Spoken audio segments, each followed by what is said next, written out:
चलो question number 6 देखते हैं। क्वेश्चन नंबर 6 में कह रहा है एक थैले में 5 गेंदें हैं जिनमें से प्रत्येक पर 0 से 4 तक के अंकों में से एक अंक लिखा गया। एक थैला है, इस थैले में 5 गेंदें हैं ऐसा कुछ, और प्रत्येक पर जो है कि 0 से लेकर के 4 0 1 2 3 और ऐसे अंक लिखे गए हैं। यदि थैले में से 3 गेंदें उत्तरोत्तर पुनः वापस रखते हुए निकाली जाती हैं। कितनी गेंदें निकाली गई हैं? 3। ट्रायल इसमें कितने किए गए हैं? 3 और पुनः वापस रख दिए गए। इसका मतलब कि वो बर्नौली ट्रायल है। तो इसकी क्या प्रायिकता है कि उनमें से किसी भी गेंद पर अंक 0 नहीं लिखा है। तो हमको इस बात की प्रायिकता ज्ञात करनी है कि जो तीनों गेंद निकाली गई है एक भी गेंद पर 0 नहीं लिखा गया है। तो 0 आने की प्रायिकता और 0 न आने की प्रायिकता, 0 आने की प्रायिकता को अगर मैं सफलता कहता हूं तो वही 0 नहीं आता है, इस बात की प्रायिकता हमको चाहिए। तो यहाँ पर P बराबर कितना हो जाएगा? तो 5 गेंदें हैं, 5 गेंदों में से एक गेंद पर 0 लिखा हुआ है तो 0 आने की प्रोबेबिलिटी हो जाएगी 1/5। ये हो जाएगा 1/5। और Q बराबर कहेंगे तो वहां से 4/5 लिख दे, चाहे इसी को 1 - 1/5 कर दे तो भी, क्योंकि P + Q बराबर तो 1 ही होता है। ये हो गया। अब उसके बाद लिखेंगे कि 3 गेंदें वापस रखते हुए निकाली जाती है। इस बात की प्रायिकता क्या है कि उनमें से किसी भी गेंद पर अंक 0 नहीं लिखा है। तो यहाँ पर लिखेंगे कि एक भी गेंद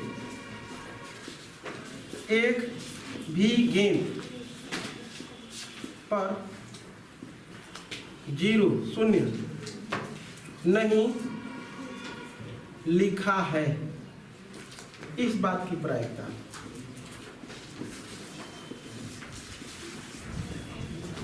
कितनी गेंद निकाली जाती हैं? 3 गेंद वापस रखते हुए निकाली जाती है। इस बात की क्या प्रायिकता है कि उनमें से किसी भी गेंद पर, तो 3 गेंद निकाली जाती है तो 3C, और 0 आने की बात है तो 0 आता ही नहीं है। तो इसका मतलब कि 3C एक भी बार 0 नहीं आया, 1 बार 0 2 बार 0। तो इसमें से, इस थैले में से 3 गेंदें निकाली जाती हैं और पुनः वापस रखते हुए, तो कंडीशन ये है कि भाई 0 3 बार भी तो आ सकता है, 0 जिस गेंद पर लिखा हुआ है, लेकिन वो आता ही नहीं है। यानी कि एक भी बार 0 वाली गेंद नहीं, जो जिस पर 0 लिखा हुआ है वो नहीं आता है। तो इसका मतलब कि 3 गेंदें निकाली गई थी, एक बार भी 0 नहीं आया का मतलब कि 3C 0। अगर कहता है कि एक बार 0 आया, मतलब कि एक गेंद पर 0 लिखा था, एक बार आया, तो वो 3C 1 लिख देते। तो यहाँ पर 3C 0 और P की वैल्यू है 1/5 टू द पावर 0 और Q की वैल्यू है 4/5 टू द पावर कितना रहेगा? 3। हल कर लेते हैं। इसका भी मान 1, इसका भी मान 1, और ये तो 4 चौके 16 चौके 64/125। हमारा आंसर हो जाएगा 64/125। आगे बढ़ते हैं, क्वेश्चन नंबर 7 पढ़ते हैं। कह रहा है कि एक सत्य असत्य प्रकार के 10 प्रश्नों वाली परीक्षा में मान लीजिए कि एक विद्यार्थी एक न्याय सिक्के को उछालकर प्रत्येक प्रश्न का उत्तर, न्याय का मतलब न्यायिक, जो किसी के पक्ष में नहीं है, पक्षपाती नहीं है, ये निर्धारित करता है। यदि पासे पर चित्त प्रकट होता है तो वह प्रश्न का उत्तर सत्य देता है, और यदि पट प्रकट होता है तो असत्य लिखता है। इस बात की प्रायिकता ज्ञात कीजिए कि वह कम से कम 4 प्रश्नों का उत्तर दे देता है। यानी कहने का मतलब कि वो जानता नहीं है, जब परीक्षा देने गया तो कुछ जान नहीं रहा है, तो इसलिए क्या किया कि एक सिक्के को उछाल रहा है। अगर सिक्के पर चित्त आता है तो लिख देता है कि यस, मतलब उत्तर हाँ या ना में देना है, प्रश्न है उसको हाँ या ना में बताना है, तो हाँ लिख देता है कब? और जब चित्त आता है, ठीक है, और नहीं तो जब पट आता है तो कहता है कि ये असत्य है। तो ये मैं फिर से एक बार बताता हूँ। एक सत्य असत्य प्रकार के 10 प्रश्नों वाली परीक्षा में मान लीजिए कि एक विद्यार्थी एक न्याय सिक्के को उछालकर प्रत्येक प्रश्न का उत्तर निर्धारित करता है। इसका मतलब कि मैं ये कहूँ कि सफलता को अगर मैं P से डिनोट करता हूं तो सिक्का उछाल रहा है। जब हेड आता है तो कहता है कि वह सत्य है, और जब टेल आता है तो कहता है कि असत्य है। उत्तर सत्य देता है, नहीं तो असत्य देता है। और किस बात की प्रायिकता? इस बात की प्रायिकता ज्ञात की जो कम से कम 4 प्रश्नों का उत्तर सत्य देता है। तो सत्य कब? जब हेड आएगा तो सत्य कहेगा, और जब टेल आएगा तो असत्य। तो हेड आने की प्रोबेबिलिटी क्या होती है? 1/2। एक सिक्के को उछालेंगे तो हेड आने की प्रोबेबिलिटी 1/2, टेल आने की भी प्रोबेबिलिटी 1/2। तो ये P बराबर कितना कहेंगे? 1/2, और Q बराबर भी 1/2 ही ना होगा, 1 - 1/2, यानी कि ये हो गया। कितने प्रश्न हैं? 10। और उसको ये कह रहा है कि कम से कम 4 प्रश्नों का उत्तर वह क्या देता है? सही देता है। 10 प्रश्न है, और ये भी बर्नौली ट्रायल के अंतर्गत आए। क्यों? पहला प्रश्न हुआ, उस प्रश्न का दूसरे प्रश्न पर कोई इफेक्ट नहीं पड़ेगा। वो सही है कि गलत है उससे कोई मतलब नहीं है। दूसरा प्रश्न सही उत्तर दें, तीसरा प्रश्न सही उत्तर, यही बस हमको बताना है ना। यही बर्नौली ट्रायल के अंतर्गत आएंगे। तो n बराबर कितना हो जाएगा? 10। 10 प्रश्नों में से 4 ही प्रश्नों का वो कह रहा है कि कम से कम 4 प्रश्नों को तो वह सही बता ही देता है। कम से कम 4 प्रश्न का मतलब कि 4, 5, 6, 7, 8, 9, 10 बता सकता है। तो ये कह रहा है हमको इस बात की प्रायिकता लिखेंगे, कम से कम 4 प्रश्नों का उत्तर, कम से कम 4 प्रश्नों का उत्तर सत्य देता है। कम से कम 4 प्रश्नों का उत्तर सत्य देता है। इस बात की प्रायिकता, इस बात की प्रायिकता बराबर कम से कम 4 प्रश्न सही का मतलब क्या हो गया? P4 माने Px बराबर 4 प्लस Px बराबर, कम से कम का मतलब ये ना हुआ 4 भी दे सकता है, 5 भी, 6 भी, 7 भी, मतलब 4 से कम नहीं। तो ये प्लस P बोल दो x बराबर 6 plus dot dot dot probability of x बराबर 10। ऐसा ही कुछ होगा ना। तो देख लो, इतना निकालेंगे थोड़ा सा लंबा काम हो जाएगा। तो अगर मैं क्या करता कि 0 से 3 तक लेकर के 1 में से घटा देते तो भी तो सही रहता इसी चीज को, क्योंकि 0 से लेकर के 3 तक इसमें नहीं है। तो हम चाहें तो 0 से लेकर के 3 तक प्रोबेबिलिटी को जोड़ दें और घटा दें, तो 0 से लेकर के और 10 तक की वैल्यू 1 हो जाएगी, और minus P0, P1, P2, P3 यही ना हो जाएगा। तो इसी को मैं डायरेक्ट लिख देता हूं, 1 माइनस क्या लिखेंगे? P x बराबर 0 प्लस P x बराबर 1 और प्लस P x बराबर 2 प्लस Px बराबर 3। ऐसा ही कुछ होगा ना। अब वैल्यू पुट कर लेते हैं, 1 माइनस प्रोबेबिलिटी x बराबर 0 पर तो लिख देंगे 10C0 और P to the power 1/2 to the power 0 और 1/2 टू द पावर कितना हो जाएगा? 10। अरे भाई 10 माइनस 0 का मतलब 10 plus 10C1 1/2 to the power 1 और 1/2 to the power 9 plus 10C2 1/2 to the power 2 और 1/2 to the power 8 plus 10C3 1/2 to the power 3 और 1/2 टू द पावर 7। ऐसा ही कुछ होगा ना। बराबर देखो, इसमें से हमको लग रहा है कि 1/2 टू द पावर 10 सब में से कॉमन दिख रहा है, तो यहाँ पर लिख देंगे 1/2 टू द पावर 10 को मैं कॉमन कर लेता हूँ। अब उसका देखो यहाँ पर बचेगा 1, क्योंकि इसका मान 1 होता है, तो ये हो जाएगा 1 1 यानी कि 1 प्लस यहाँ पर 10C1 ये ना बचे, ये तो कॉमन हो चुका है, तो 10C1 का मतलब तो 10 प्लस ये 10C2 का मतलब कि 10 गुणे 9 बटे में फैक्टोरियल 2, फैक्टोरियल 2 को 2 भी लिख सकते हैं, प्लस ये हो जाएगा 10 गुणे 9 गुणे 8 बटे में फैक्टोरियल 3, फैक्टोरियल 3 को लिख सकते हैं 3 गुणे 2। और ठीक है, बस यही ना है, 1 2 3 4, राइट। आगे बढ़ जाता हूँ।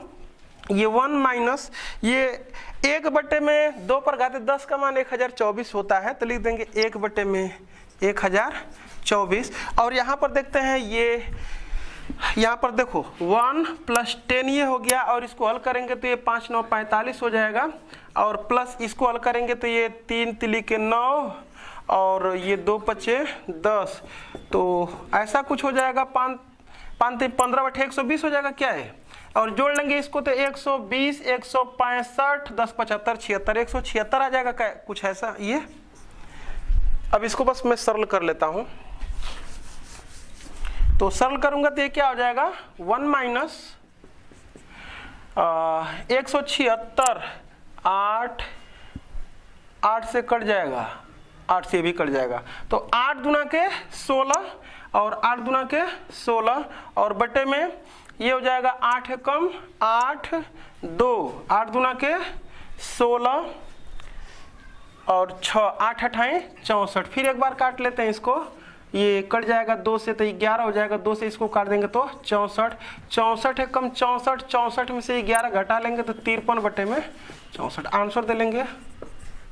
आगे बढ़ते हैं, क्वेश्चन नंबर 8 देखते हैं।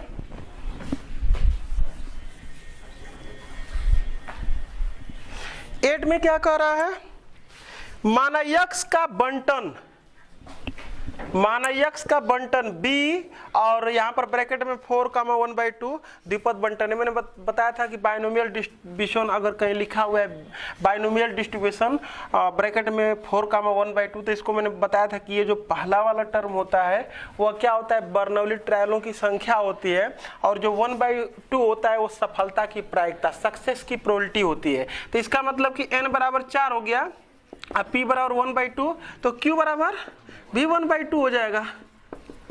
इतना तो क्लियर है। आगे बढ़ता हूं, तो कह रहा है कि दर्शाइए कि x बराबर 2 अधिकतम प्रायिकता वाला परिणाम है। हमसे ये कह रहा है कि दर्शाइए कि जो x बराबर 2 होगा, जैसे x बराबर 0 से लेकर के 4 तक है, तो x बराबर जो 2 है वो अधिकतम प्रायिकता वाला परिणाम है। तो देखते हैं, बस क्या करें, बाइनोमियल डिस्ट्रीब्यूशन बना दे रहे हैं, पता चल जाएगा कि x बराबर 2 पर अधिकतम प्रायिकता मिल रही है कि कहाँ मिल रही है। तो यहाँ पर मैं बाइनोमियल डिस्ट्रीब्यूशन बना देता हूँ। ये x की वैल्यू क्या है 0 से लेकर के 4 तक, यानी कि एक भी हमको सफलता न मिले, 1 मिल जाए, 2 मिल जाए, 3 मिल जाए, अधिकतम 4। तो ये 1 2 3 और यहाँ पर 4, 0 के करेस्पॉन्डिंग प्रोबेबिलिटी 4c 0, अब p टू द पावर 0 का मतलब कि 1/2 टू द पावर 0 और 1/2 टू द पावर 4, समझ पा रहे हो। फिर उसके बाद अगर 1 पर करेंगे तो 4c 1, 1/2 टू द पावर 1 और 1/2 टू द पावर 3 हो जाएगा, और 2 पर करेंगे तो 4c 2, 1/2 टू द पावर 2 और 1/2 टू द पावर 2। फिर उसके बाद अगर 3 पर करेंगे तो 4c 3 और 1/2 टू द पावर 3, फिर 1/2 टू द पावर 1। 4 पर करेंगे तो 4c 4, 1/2 to the power 4, 1/2 to the power 0, ऐसा कुछ। अब इसको देख करके हम अनुमान लगा लेंगे। देखो थोड़ा सा एक लाइन अगर मैं इसको और बढ़ा लेता समझने के लिए बस, तो इसमें से देखो 1/2 टू द पावर 4 सब में से कॉमन दिख रहा है, नहीं 1/2 टू द पावर 4, 1/2 सब में से कॉमन है। तो अगर मैं क्या करता हूं कि 1/2 टू द पावर, एक बात समझने के लिए 1/2 टू द पावर अगर मैं 4 को कॉमन कर लेता तो यहाँ पर क्या बचता 4c 0, और यहाँ पर क्या बचता 4c 1, और यहाँ पर 4c 2, यहाँ पर 4c 3 और यहाँ पर बचता 4c 4। बोलो, तो ये तो हमको लग रहा है कि अगर बात कर लें द्विपद प्रमेय की, बाइनोमियल थ्योरम की, तो इसमें क्या होता है कि अगर ऐसे लिखा गया है कि 4c 0 4c, यानी कि nc0 nc1 nc2 nc3 और डॉट डॉट डॉट लास्ट में ncn अगर लिखा गया है, तो ऐसे करते हुए हम जाते हैं जब, तो बढ़ता जाता है, बीच में सबसे बड़ा टर्म मिलता है, उसके बाद क्या होता जाता है, छोटा होता जाता है। वैसे भी देखो ना 4c 0 का मान कितना हो जाएगा 1, इसका 4, और इसको जब लिखेंगे तो हो जाएगा 4 3 12 6, और यही 4 ही होगा, और ये भी क्या होगा 1। तो सबसे अधिक तो x की वैल्यू जब 2 हो रही तभी नहीं मिल रहा है, और सब में ये प्रोडक्ट है, ये है, तो इसका मतलब कि इसमें भी इसका प्रोडक्ट, इसमें तो प्रोडक्ट करेंगे तो यही सबसे हमको लग रहा है कि x बराबर 2 पर प्रायिकता सबसे अधिक है। तो ये हमको सिद्ध करना था कि x बराबर 2 पर प्रायिकता अधिक प्रायिकता वाला परिणाम है। तो लिखेंगे यहाँ पर, लिख देंगे कि द्विपद बंटन से स्पष्ट है, द्विपद बंटन से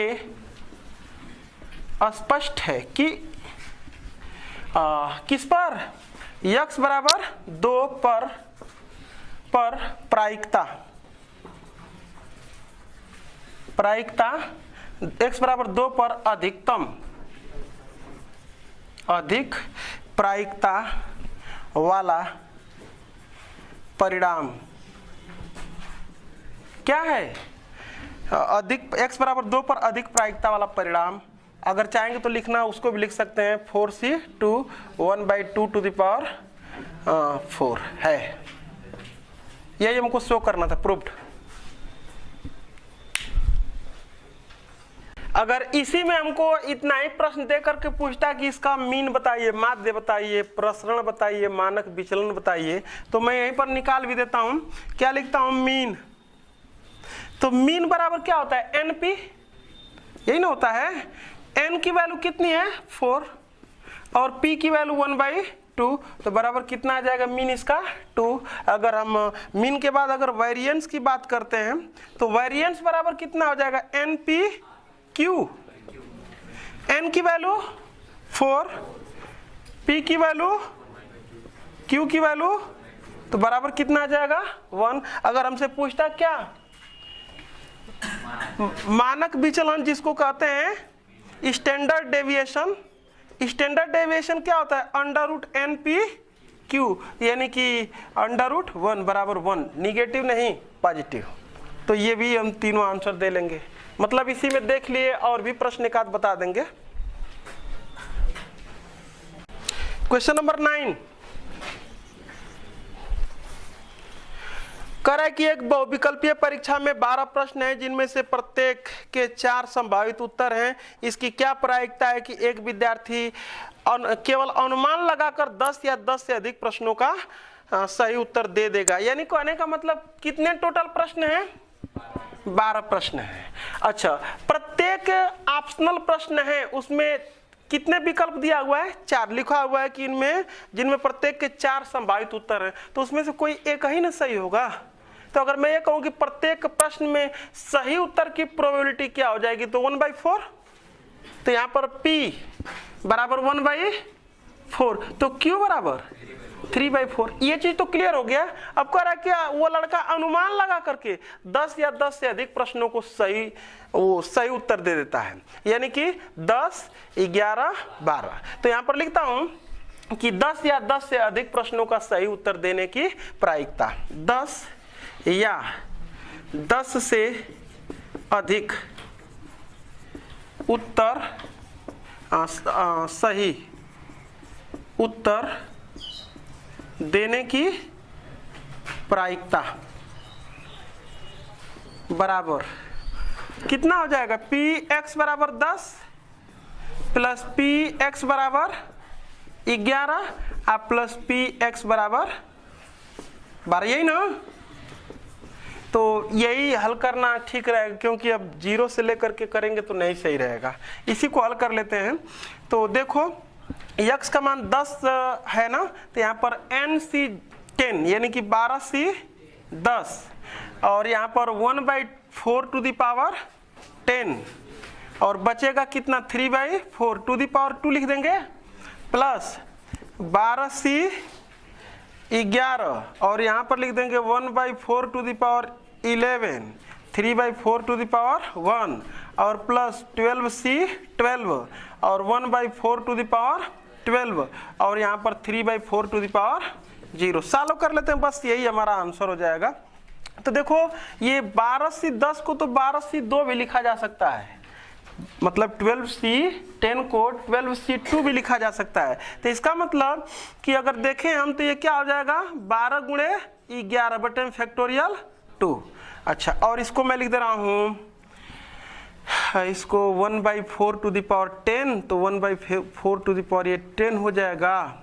और इसको मैं लिख दे रहा हूं 9, तो 1/4 टू द पावर 12 कर दे रहा हूं, ऐसे ये 4 टू द पावर 12 कर दे रहा हूं और ये हो जाएगा हमारा 3 तिलिके 9। समझ पा रहे होगे? प्लस ये 12C 11 का मतलब 12C1, तो यानी कि ये 12 हो जाएगा। और ये भी देखो 1/4 टू द पावर ये भी 12 हो जाएगा ऐसे, और ये 3 पर घाते 1 मतलब 3 और प्लस ये हो जाए 12C 12 का मान तो 1, ये भी 1, ये भी 1, तो बस यही बचेगा 1/4 पर घाते 12। समझ पा रहे होगे? तो 1/4 पर घाते 12 सब में से मैं कॉमन कर लेता हूं, ठीक है ना?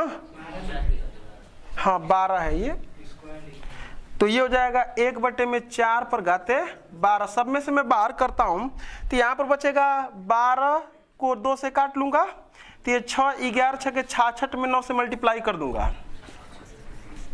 ठीक है ना, देख लेना जरा सा।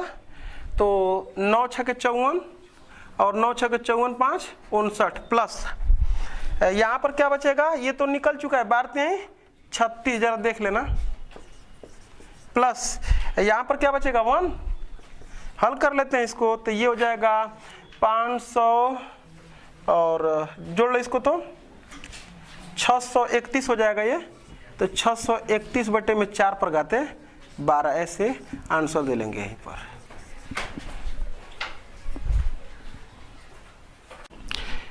क्वेश्चन नंबर 10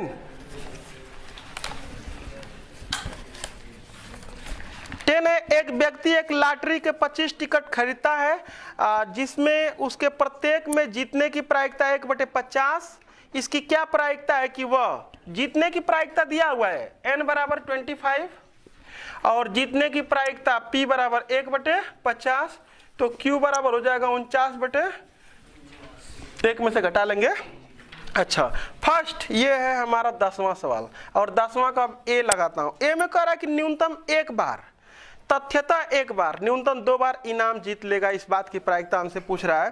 तो न्यूनतम एक बार इनाम जीतता है, न्यूनतम एक बार इनाम जीतने की प्रायिकता बराबर, यहां पर मैं लिख लेता हूं न्यूनतम एक बार का मतलब क्या, कम से कम एक बार, 2 बार, 3 बार, 25 बार। तो इसका मतलब कि हम क्या करते हैं कि एक में से एक भी बार इनाम नहीं जीतता है उसको घटा लेते हैं, तो कम से कम एक बार माने कहने का लिखेंगे ना ऐसे कि p, ऐसे कि p x बराबर 1 प्लस p x बराबर 2 और plus dot dot dot plus p x बराबर 25, ऐसे लिखेंगे ना। इसमें मैं क्या करता हूं कि एक इसमें p x बराबर 0 वाला पोर्शन, x वाला 0 वाला पोर्शन जोड़ देता हूं और माइनस p x बराबर 0 वाला पोर्शन इसमें कर देता हूं ऐसे। तो यहां से लेकर के यहां तक का तो मान 1 हो जाएगा और माइनस p x बराबर 0, देखो कितना छोटा हो गया। हल कर लेते हैं अब इसको, तो 1 माइनस इसको देखो लिखेंगे 25 C 0 मतलब एक भी बार इनाम नहीं जीता है, और p टू द पावर 0 का मतलब 1/50 पर घाते 0 और 49/50 पर घाते कितना हो जाएगा, बोलो ना 25 बराबर, ये तो 1, ये तो 1, तो 1 माइनस 49/50 पर घाते 25 आंसर दे लेंगे। कितना इसको हल करेंगे, लंबा है होगा टर्म।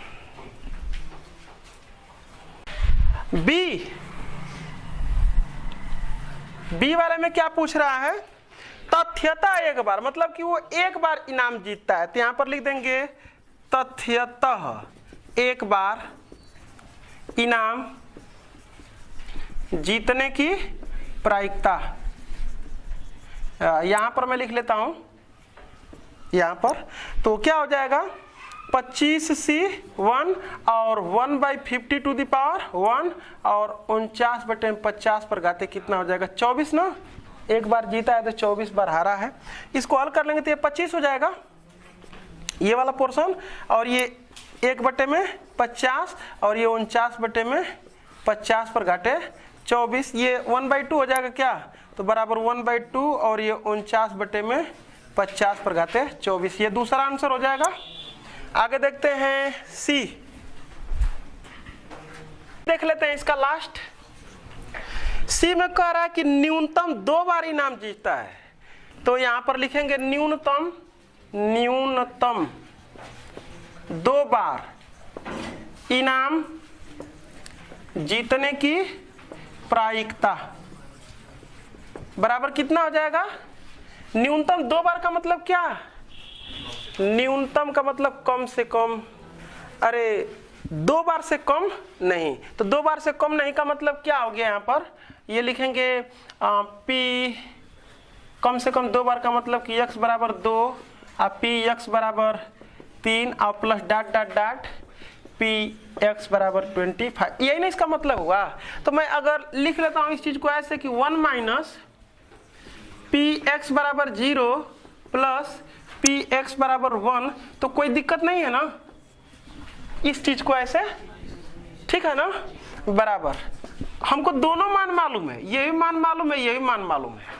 क्यों कि अभी मैं निकाला हूं, देखो ये जो पोर्शन हमारा ये वाला जो दिख रहा है एंड ये x बराबर 0, 0 का मतलब ये देखो ये मैं हल किया हूं, पहला वाला a वाला में देख लेना, तो ये 1 माइनस इसकी वैल्यू है 1 माइनस 49/50 पर घाते 25, ये वाला इसका मान है, जरा देख लेना। प्लस x बराबर 0 पर तो यही है, ये यही है ना, तो 1/2 और 49 जरा से देख लो तो मैं सही है ना, ये वाला तो सही नहीं लग रहा है, ऐसा होगा बस x बराबर 0 पर ही निकालना है हमको ना, तो x बराबर 0 पर निकाल लेते हैं, क्या करना है, तो ये क्या हो जाएगा 25c 0 और p की वैल्यू है 1/50 पर घाते 0 और 49/50 आप पर घाते 25 आप प्लस ये वाला पोर्शन 25c1 एक ये लिख लूं, ये वाला सही है ना, एक बार एका लिखा तथ्य था एक बार, तो यही हो जाएगा 1/2 और 49/50 पर घाते 24। देखो मैं भूल गया हूं कि ये किसके लिए था, इसलिए मैं लगा दिया हूं, बराबर 1 माइनस इसकी वैल्यू देखो 1 तो यही बचेगा बस ना, तो हो जाएगा 49/50 पर घाते 25 आप प्लस 1/2 49/50 पर घाते ये कितना हो जाएगा 24। तो इसमें से मैं कुछ कॉमन दिख रहा है उसको कॉमन कर लेता हूँ, ये वाला पोर्शन, तो 49/50 पर घाते 24 कॉमन हो जाएगा, तो बचेगा यहाँ पर 49/50 आप प्लस 1/2, तो 1/2 को ऐसे कर लेता हूँ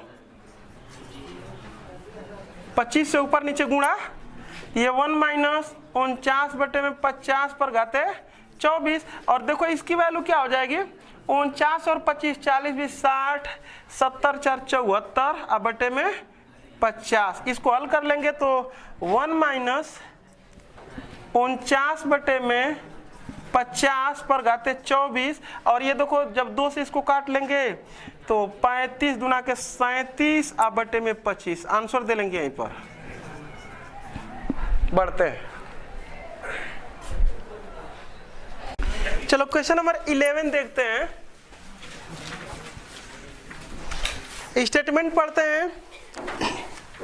एक पासे को 5 बार उछालने पर तथ्यतः 4 बार, अरे तथ्यतः 3 बार 4 आने की प्रायिकता ज्ञात कीजिए। देखो ध्यान से, एक पासे को कितना बार उछाला गया है 5 बार, यानी कि 5 परीक्षण 5 ट्रायल किया गया है।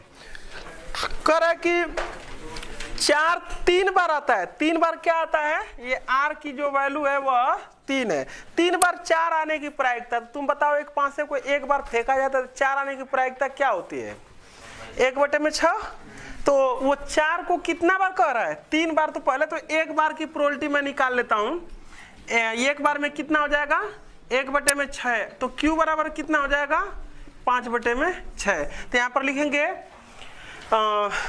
3 बार 4 आने की प्रायिकता, 3 बार 4 आने की प्रायिकता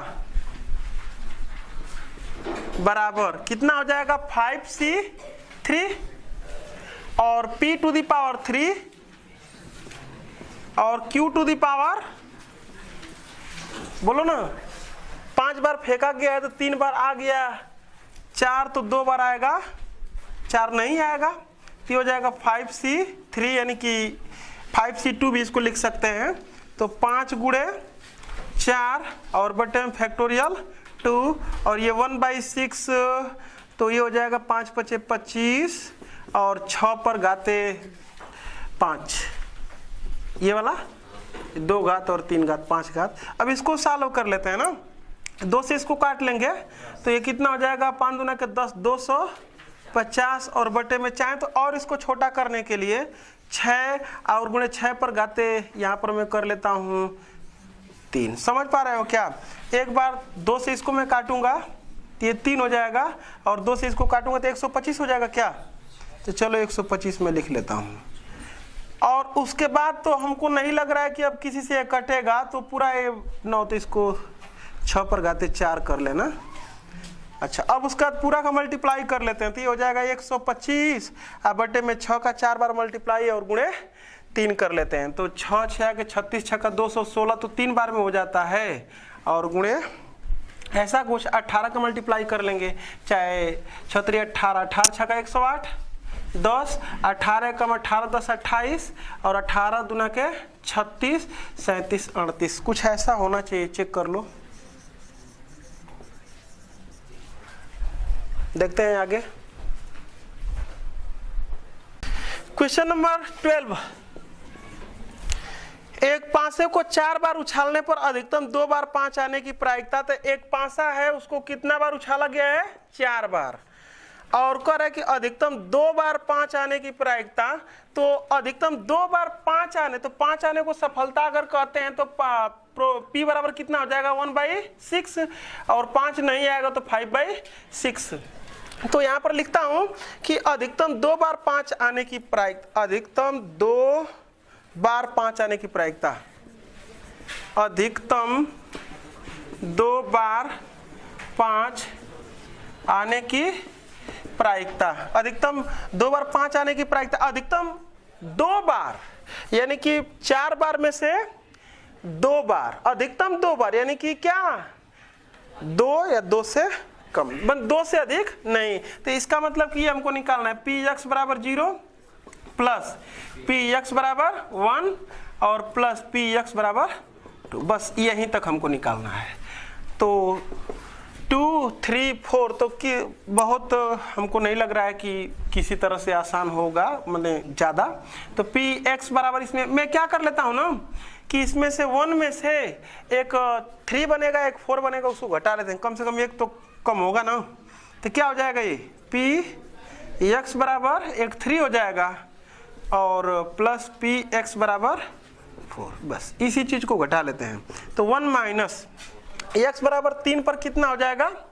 4c3 और 1/6 टू द पावर 3 और 5/6 टू द पावर 1, ठीक है ना, plus 4c4 1/6 to the power 4 और 5/6 टू द पावर 0, ऐसा कुछ देख लेना, बराबर 1 माइनस ये तो हो जाएगा हमारा 4c3 का मतलब 4c1 4 ये, और गुणे 5 ये हो गया ऊपर का, और नीचे हो जाएगा 6 पर घाते 4 प्लस यहाँ पर 4c4 का मान 1, ये भी 1, तो ये भी हो जाएगा 1/6 पर घाते 4। 1/6 पर घाते 4 को मैं कॉमन कर लेता हूँ, तो 1 माइनस 1/6 टू द पावर 4 हो जाएगा। बचेगा यहाँ पर कितना? 5 चौके 20, 20 और 1 21, यही होगा ना। अब इसको चाहो तो सालों कर सकते हैं इसको, ये 1 माइनस इसको 21 बटे में 6 लिख लेते हैं और 6 पर घाते 3 कर लेते हैं। तो ये 2 3 से कटेगा, 3 सते 21 और 3 दूना के 6 बराबर ये 1 माइनस ये 216 होगा, और 216 में 2 का गुणा कर लेंगे तो 432 हो जाएगा, तो 7/432। अब 432 में से इस 7 को हम घटा लेंगे तो 425 हो जाएगा ये, और बटे में 432 आंसर दे लेंगे। आगे बढ़ते हैं, क्वेश्चन नंबर 13 देखते हैं। 13 में कह रहा है कि एक सिक्के को 6 बार उछाला जाता है, कम से कम 4 शीर्ष आने की प्रायिकता। एक सिक्के को कितना बार? 6 बार उछाला जाता है, तो कम से कम 4 बार शीर्ष आने की प्रायिकता। तो P बराबर V1/2 होगा और Q बराबर V1/2 हो, क्योंकि वो सिक्का है। तो कम से कम 4 बार शीर्ष आने की प्रायिकता। तो कम से कम 4 बार का मतलब क्या हो? 4 बार 5 बार 6 बार। तो हमको यही निकालना है, px बराबर 4 प्लस px बराबर 5 प्लस px बराबर 6। निकाल करके क्या कर देंगे? इसको हल कर लेंगे क्या? अरे px बराबर 4 5 निकाल करके जोड़ देना है। आगे बढ़ते हैं 14 पढ़ते हैं। 14 में कह रहा है किसी जहाज के बंदरगाह पर सुरक्षित पहुंचने की प्रायिकता 1/5। सुरक्षित, मैं देखता हूं कि किसको सफलता माना जाएगा। सुरक्षित पहुंचने की प्रायिकता 1/5 है। प्रत्याशित 4 जहाजों में से कम 2 जहाजों के सुरक्षित लौटने की प्रायिकता ज्ञात की। दिया गया है कि जहाजों का सुरक्षित लौटना परस्पर स्वतंत्र है, मतलब कि वो बर्नौली ट्रायल के अंतर्गत आएगा, उसके कहने का मतलब ये है। तो कितने हैं?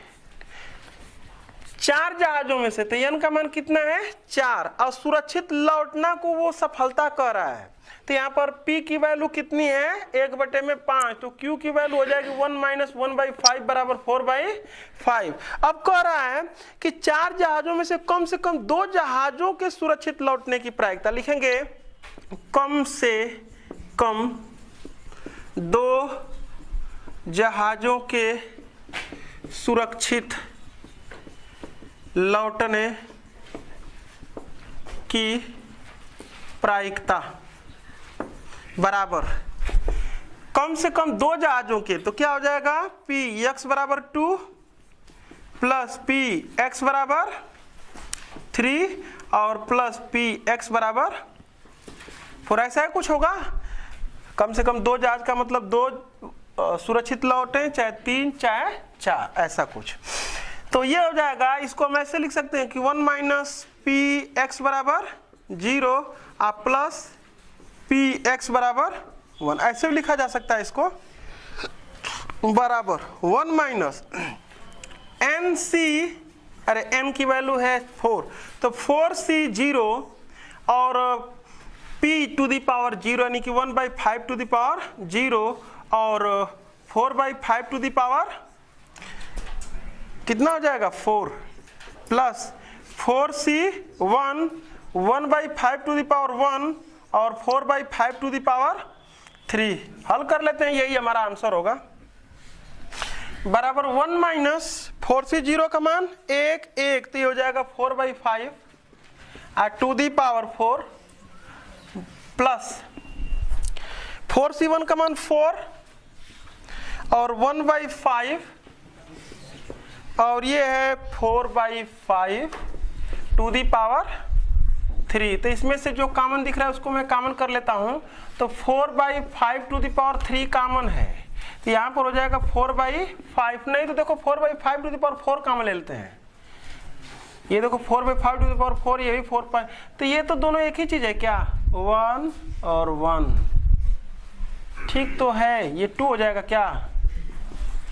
तो अभी हो जाएगा 1 - 2 टाइम्स 4 का 4 बार गुणा कर लेते हैं। 4 चौके 16 चौके 64 चौके 256 और बटे में 625, थोड़ा और बढ़ाते हैं इसको, तो 625 माइनस ये हो जाएगा 512 और बटे में 625 में से 512 को घटा देते हैं, 5 में से 2 जाएगा 3, ये अपन 625 आंसर हो जाएगा, यही चेक कर लो। क्वेश्चन नंबर 15 को मैं पढ़ रहा हूं, सेम इसी पर है, बस पढ़ करके मैं सुना दे रहा हूं। किसी एक जहाज के बंदरगाह तक सुरक्षित पहुंचने की प्रायिकता 1/5 से प्रत्याशित 5 जहाजों में से, बस ये तो इसमें जो 15वां हमारा सवाल है, इस 15वां में ये P बराबर तो 1/5 दिया हुआ है, n की वैल्यू भी कितना है?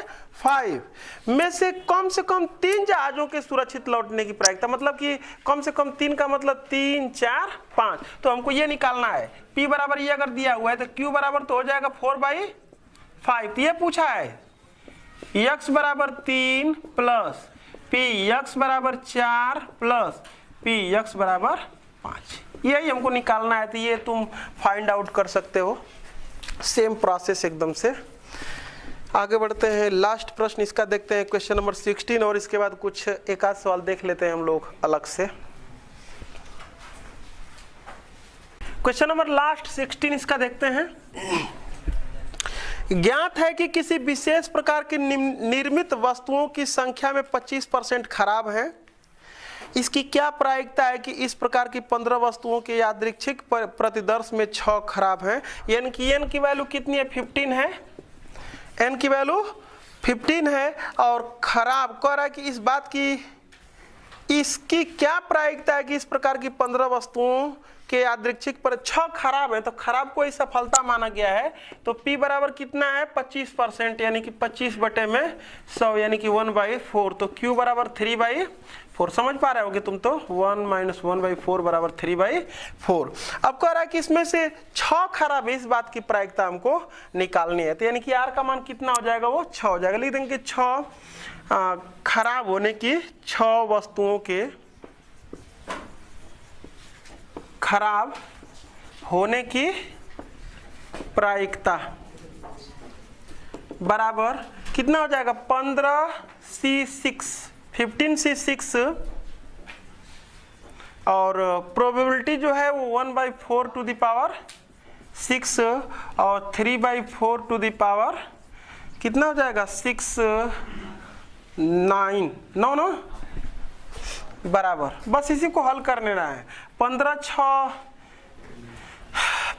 का 6 बार गुणा कर देंगे, तो 15 का 6 बार गुणा करेंगे, फिर फैक्टोरियल 6 लिखेंगे ना, तो 15 गुणे 14, मैं पहले इसी को ऐसे ही रहने देता हूँ, 15C6 लिख देता हूँ, और ये मैं लिख दे रहा हूँ, इसको भी मैं वही रहने देता हूँ। ये हो जाएगा हमारा 3 पर घाते 9 और 4 पर घाते कितना हो जाएगा, 15। ऐसे अगर यहाँ पर हम छोड़ भी देते हैं तो आंसर सही है, क्योंकि देखो इसका भी बहुत बड़ा मान मिलेगा और उस प्रकार से ये भी बड़ा ही कुछ मान देगा। तो देखो यहीं पर या तो छोड़ दे रहे हैं, नहीं तो कहो तो सॉल्व कर लिया जाए। तो चलो इतना ही आंसर दिया हुआ है, इसको हम यहीं पर छोड़ लेते हैं, और उसके बाद देखते हैं 1-2 प्रश्न एक्स्ट्रा मैं कहा था कि देख लेंगे प्रश्नावली को खत्म होने के बाद। तो देखता हूँ इसमें जो मीन, वेरिएंस, स्टैंडर्ड डेविएशन पर एक प्रश्न देख लेते हैं। देखो इसमें कितना बड़ा हमारी बुक में एग्जाम्पल दिया हुआ लगाया हुआ है। कह रहा है कि द्विपद बंटन, में इसको मिटा लेता हूँ।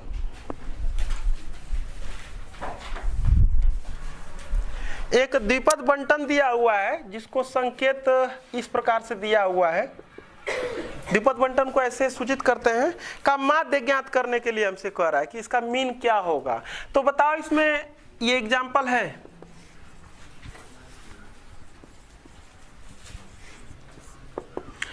बताओ n बराबर कितना हो जाएगा, 4, p बराबर q बराबर 2/3। तो हमसे पूछ रहा है कि इसका मीन क्या होगा। तो जानते हैं कि माध्य क्या होता है, हम लोग फार्मूला पढ़ चुके हैं।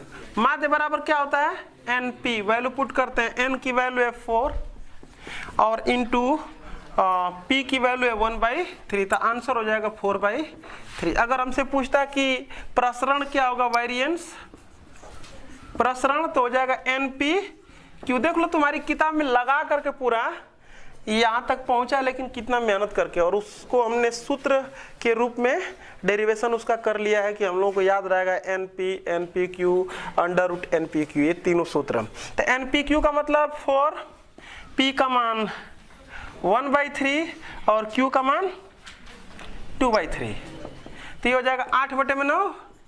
अगर हम प्रसरण की बात करते हैं तो प्रसरण बराबर यही करड़ी में हो जाएगा 8/9, लिख सकते हैं, यहीं पर छोड़ देंगे, और नहीं तो ये 2√2/3, ये आंसर दे लेंगे। एक ये आंसर हो जाएगा और एक ही आंसर हो जाएगा। एक और सवाल देख लेते हैं।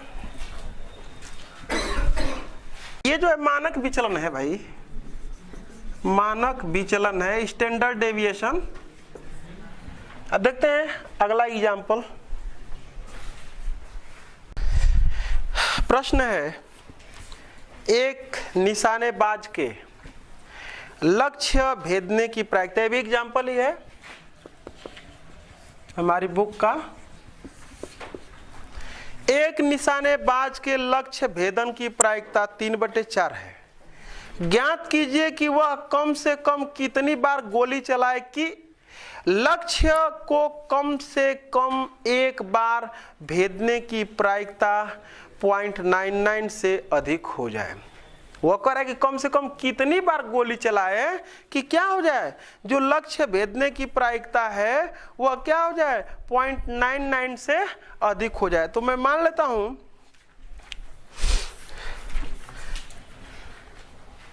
माना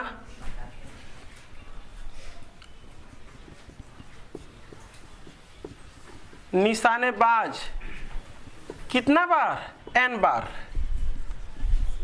गोली चलाता है।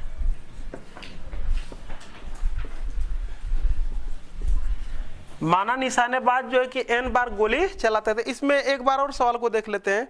एक निशानेबाज के लक्ष्य भेदने की प्रायिकता P बराबर कितना है, 3/4, तो Q बराबर कितना हो जाएगा, 1 - 3/4 यानी कि 1/4, ये हो गया। अच्छा, चलाए कि कम से कम कितनी बार गोली चलाए, तो मैं मान लिया हूं कि n बार, और वो कह रहा है कि कम से कम एक बार लक्ष्य भेद ले। तो कम से कम एक बार का मतलब क्या हो गया, कम से कम एक बार का मतलब क्या हो गया, ये देखो कम से कम एक बार का मतलब ये लिखेंगे, कम से कम एक बार लक्ष्य भेद ले इस बात की प्रायिकता, कम से कम एक बार लक्ष्य भेद कर ले इस बात की प्रायिकता, इस बात की प्रायिकता का मतलब देखो क्या हो गया, कम से कम एक बार का मतलब एक बार, 2 बार, 3 बार, 4 बार, n बार, यही ना इसका मतलब हुआ। तो यहां पर लिखेंगे p x बराबर 1 प्लस p x बराबर 2 प्लस p x बराबर 3 प्लस ... प्लस p x बराबर n ही बार ना गोली चलाया है, तो n बार लक्ष्य भेद कर सकता है, मतलब कम से कम एक बार तो भेद ही कर लेता है। इसको तो ऐसे भी लिखा जा सकता है कि 1 - p x बराबर 0, समझ पा रहे हो क्या, एक ही तो बस इसमें बचा है क्या, x बराबर 0 पर, तो उसको जोड़ और घटा लूंगा तो कुछ ऐसा रिजल्ट देगा हमको वो। अच्छा, और इसी के वैल्यू को क्या कर रहा है ये कि 0.99 से क्या है ये अधिक है, तो यहां पर लिख देंगे प्रश्नानुसार। थोड़ा सा और इसको मैं हल कर लेता हूं, चाहे चलो कोई बात नहीं है। प्रश्नानुसार ये जो वैल्यू है वो क्या है, 1 - एक बार अगर मैं लिखूंगा इसको तो हो जाएगा 1 - NC 0 अब p टू द पावर 0 मतलब 3/4 टू द पावर 0 और q का मतलब 1/4 टू द पावर n, ऐसा कुछ। और ये तो यहाँ पर इसका मतलब कि NC0 का मान 1, इसका भी मान 1, तो बचेगा 1/4 टू द पावर n, और यही जो वैल्यू है वो क्या है, 0.99 से अधिक है। इसी को हल करके n का मान फाइंड आउट कर लेते हैं, वही हमारा आंसर हो जाएगा। तो निकाल लेते हैं यहाँ पर 1 माइनस ये 1/4 to the power n greater than 0.99। जरा देख लेंगे कि ये बराबर भी है क्या, नहीं ठीक है, अधिक है। बस हल करेंगे तो इसको कितना लिख देंगे, इसको चलो मैं ऐसे कर देता हूं, इसको इधर कर देता हूं, तो ये हो जाएगा 99 नहीं इसको इधर कर देते हैं ना, तो ये हो जाएगा 1/4 टू द पावर n और ग्रेटर देन ये जाएगा तो इधर 98 हो जाएगा क्या, और ये निगेटिव पोर्शन। थोड़ा सा मैं ये सोच ले रहा हूं कि अगर मैं 1/4 टू द पावर n कर दूंगा, हाँ यहाँ पर 98 रहेगा, ये ऐसा कुछ हो जाएगा क्या, देख लो जरा सा, जरा देख लो कुछ मिस्टेकिंग तो नहीं है, वो नहीं कर रहे हैं। अच्छा हाँ, बस यही मैं खोज रहा था कि वो आखिरकार क्यों ऐसा हो रहा है। यहाँ पर पॉइंट है ना, देखो यहाँ पर पॉइंट वही छूट रहा था इसलिए मिस्टेकिंग हो गया है। तो इसको इधर कर लेते हैं, तो ये हो जाएगा 1 - 0.99 और ये greater than 1/4 to the power n। अब इसको जब इसमें से घटाएंगे तो क्या आ जाएगा 0.01, ये हो जाएगा 0.01 और greater than 1/4 to the power n। इसको ऐसे लिखा जा सकता है 1/100 और greater than 1/4 to the power n, ऐसे लिखा जा सकता है ना। अब हमको देखना ये है कि n की वैल्यू क्या रखने पर ये n के बहुत से मान होंगे जिसके लिए सेटिस्फाई होगा, तो वह n का न्यूनतम मान क्या होगा, वही हमारा क्या होगा आंसर। क्योंकि बहुत सारे n के मान हो सकते हैं, लेकिन n के किस एक न्यूनतम मान के लिए ये क्या होता है, सेटिस्फाई होता है। तो यहाँ पर देखें, अगर रखेंगे हम, तो जब ये देखो ये कब छोटा होगा, ये वाला पोर्शन कब छोटा होगा, तो 1/100 और 1/में ये पोर्शन, तो ये वाला छोटा हमको कह रहा है। तो जब ये हर जिस समय बड़ा हो जाएगा, ये 100 है ना, 100 से जब ये बड़ा हो जाएगा तो हम कह देंगे कि ये वाली राशि इससे क्या हो गई, छोटी। तो 4 का मान रखते हैं, अगर 4 चौके 4 का मान, अगर अरे n का मान 2 रखते हैं, 4 n का मान 3 रखते हैं, तो 4 चौके 16 चौके 64, अगर n का मान 4 रख देते हैं तो 256 हो जाएगा। यानी कि n बराबर किसके लिए, 4 के लिए सेटिस्फाई होगा। तो लिख देंगे कि यह असमीका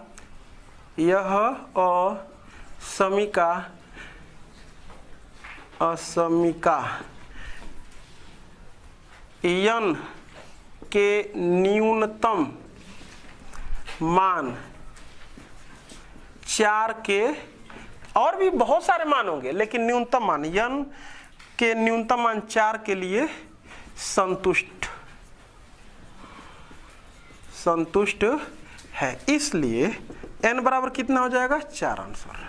यही हमसे पूछ रहा था कि निशानेबाज जो है कि कम से कम कितनी बार गोली चलाए, तो कितना बार चलाना होगा उसको, 4 बार। आंसर दे लेंगे। अब एक्सरसाइज समाप्त हुई ना, क्लोज करते हैं।